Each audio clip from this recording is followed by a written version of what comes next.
Hey there, happy day 1051 of What's She Up To Now. Sharon Horne-Ellstrom here, documenting the journey as I transition from the brick and mortar corporate world of business to the online world business. Spent 47 years in business prior to coming online. Did a couple things, dabbled online, but mostly I was in corporate America for over a quarter century and simultaneously running and growing and building different businesses.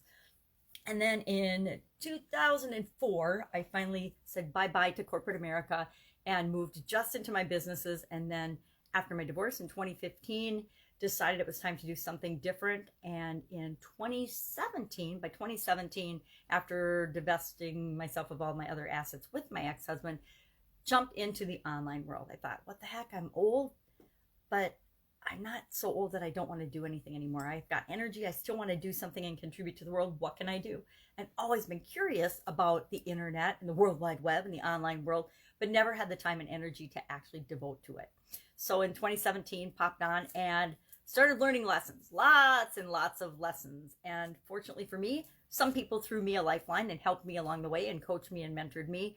And I like to share my journey so that other people can be thrown a lifeline as well. I think that it's a lot easier to learn from other people's mistakes than to make them all myself. Yet we seem to find plenty of mistakes to make on our own. So today, Get Up and Go Challenge, we are talking about the P in SOAP framework. The SOAP framework is the framework that I share in our 30-plus day challenges to guarantee people have better results after any change or challenge they face, like COVID-19 or losing a job or a family member or whatever change or challenge comes your way. It doesn't have to always be a bad or negative thing. It might be a good thing. We work with a lot of people that COVID-19 has caused their business to explode, and they're having just the opposite problem of a lot of people right now. There's millions and millions of businesses that are being shut down still due to COVID-19 and different lockdowns and things. Even in my small town, we've got a 10 p.m. curfew right now for bars and restaurants because the neighboring state has had challenges. So to me, it's mainly the violence that's come in our area because of the COVID-19 lockdowns in another area, which is, instilling fear and causing all kinds of challenges. But, we do what we have to do to create what we want in this world. So throw a lifeline. One of the P in the SOAP framework stands for progress. So we were talking about the lifeline exercise. One of my favorite exercises for looking at and pulling the lessons we need to learn from the past forward into our life now so that we can learn the lessons and not have to repeat some of the mistakes that we've made in the past. Have you ever done that, made a mistake, and then gone on to do something that was pretty much the same mistake, but with a different cast of characters or in a different business environment?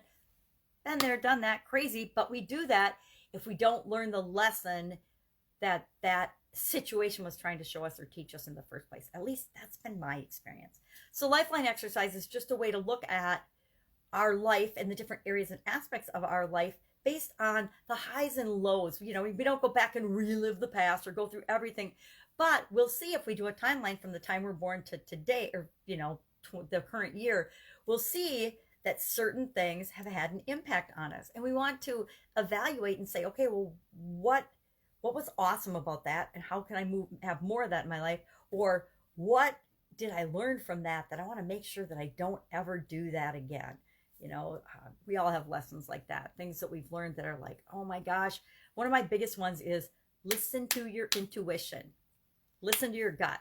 I've always thought that, I'm such an analytical, I'm an engineer by training. So I like to analyze things and get the facts and the figures and the studies and the data and the analysis. So I like to think, just like most people think, I'm very objective in my decision making. Yeah, we're not. We make our decisions based on emotions and we justify them with reason. That just doesn't apply to things that we want, that we buy from a sales standpoint. It applies to everything. When we decide on our life partner, we get emotionally involved and attached to the idea of that person before we ever do anything subjective or objective to meet that person, right? So it applies to all areas of our life, even though we like to think we're these rational beings. Even nerdy engineers like me think we're like objective when we're absolutely positively not. Humans behave the way humans behave. We just do. And that's okay, but it's better if we understand it so we know why we do some of the things that we do. So Lifeline exercise, really good exercise. Throwing people a lifeline, helping them learn how to do that is so powerful.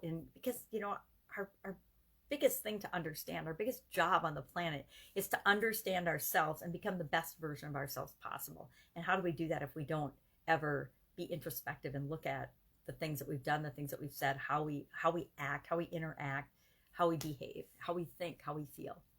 All is necessary. So Lifeline progress today.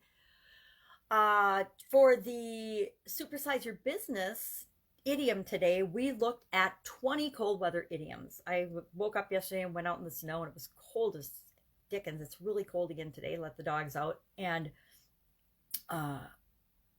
decided, oh, it's cold. Let's see what there are for cold weather idioms. Found a fun list of 20, shared those, and said, hey, what's your favorite cold weather idiom? Now, some of them I really, really like, especially the ones that talk about hell. Those are the fun ones. Not a snowball's chance in hell. I don't even think that was on here. Oh yeah, no, not a snowball's chance in hell. And when hell freezes over. Those are a couple of my personal favorites. Cold hands, warm heart is another one of my favorites because my dad and my grandmother, my mom's mom, used to say that all the time, which I always thought was a fun saying. So pick one of your favorite cold weather idioms and share that. And if you want to know the meaning of it, we'll look at it tomorrow. It was just kind of my way to do something different, but still be on topic with idioms. I love finding out and knowing what things mean, because what things mean to me are different than what things mean to you. And I think it's helps us to understand one another better if we know that beauty is in the eye of the beholder, right? What I see is not necessarily what you see. And that's why idioms are fun for me. And I think they help me to have a broader understanding and a better picture of what am I doing with my business. And just because I'm looking at it that way doesn't mean anyone else is looking at it that way. So how do I want to be looking at it so I can better serve the people that I'm here to serve? Fun challenge today was about drawing logos, which was pretty funny because I'm not exactly a good drawer. So you're supposed to just draw 3 logos and then compare them to the real logos and grade yourself A, B, C, D, F on how well you did duplicating or replicating that logo. I just quick sketched them. It's terrible. C minus D, maybe. If you could identify, oh yeah, that is the Apple logo. That looks like an apple. Or the McDonald's golden arches. Yeah, that looks like McDonald's. Then I guess it's not a failure, but it's definitely not pretty. So that was it today.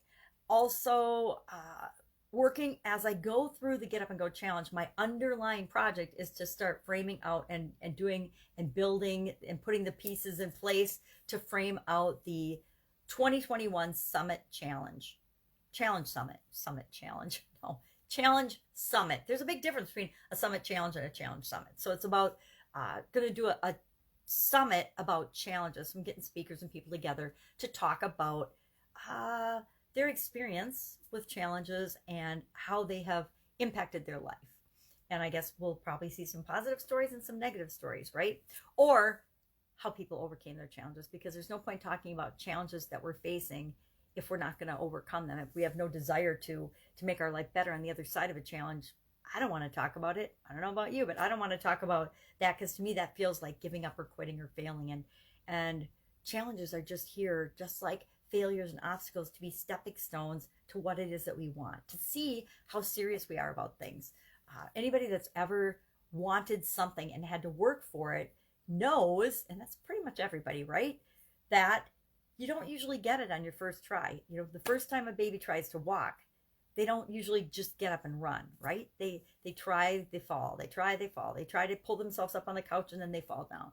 Pull themselves up on a chair and then they fall down. And then they get up and they keep going until they successfully walk, and then until they run. There's a progression of things. But if we quit trying to walk on the first time we fell down, we would never walk, right? And so it's that way with absolutely everything in our lives. I don't know why we would think it would be different with anything in our lives, but it's a progression of things. So we do that. So working on the summit, and that's just kind of a side project with getting ready for the holidays and everything. Yesterday, my hands are so sore because my sister and I went to my mom's house to put up her Christmas tree. And it's a Christmas tree. It's probably a dozen years old.